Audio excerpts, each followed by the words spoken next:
कृपया करके समझाएं कि स्थूल, सूक्ष्म और कारण इन तीनों शरीरों के अलग अलग कार्य क्या हैं और आत्मा का अपना शुद्ध कार्य क्या माना गया। आत्मा अकर्ता है, उसमें कोई क्रिया नहीं है, कोई कामना नहीं है। जो स्थूल शरीर पंचभूतों से बना हुआ है, इसका जागृत अवस्था में भान होता है।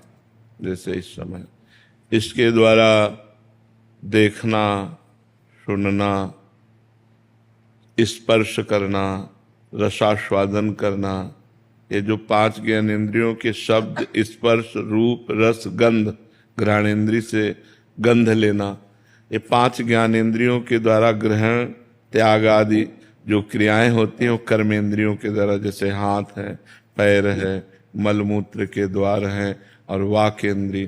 तो पांच कर्मेंद्रिय, पांच ज्ञानेंद्रिय, ये स्थूल शरीर को संचालित करने वाला जो मन है, बुद्धि है, चित्त है, अहंकार है, अंतःकरण चतुष्टय है, ये सूक्ष्म शरीर है। ये सूक्ष्म शरीर स्थूल को क्रियान्वित करता है। तो जागृत अवस्था में जिसका भान होता है उसे स्थूल शरीर कहते हैं, और स्वप्नावस्था में जिसका भान होता है उसे कारण शरीर कहते हैं। जैसे स्थूल शरीर सोया होता है और आप स्वप्न देखते हैं तो उसमें भी क्रियाएं होती हैं, उसमें भी दुख सुख का अनुभव होता है, वो सब झूठा होता है, पर होता है ना।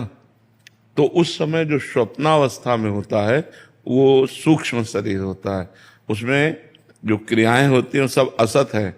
ऐसे स्थूल शरीर की जो क्रियाएं होती है वो सब असत है, इनकी सत्ता नहीं है। ना सतो विद्यते भाव, ना भाव विद्यते सता, इसकी सत्ता ही नहीं। और जो आत्मा है उसकी सत्ता है।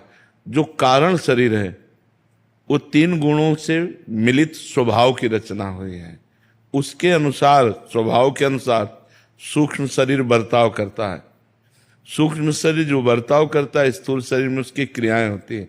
अब जैसे दैवी स्वभाव का है तो उसके दैवी है, भागवती का आचरण होते हैं। आसुरी स्वभाव का है, उससे राक्षसी आचरण होते हैं। आत्मा के प्रकाश से, पावर से ही ये क्रियान्वित होते हैं।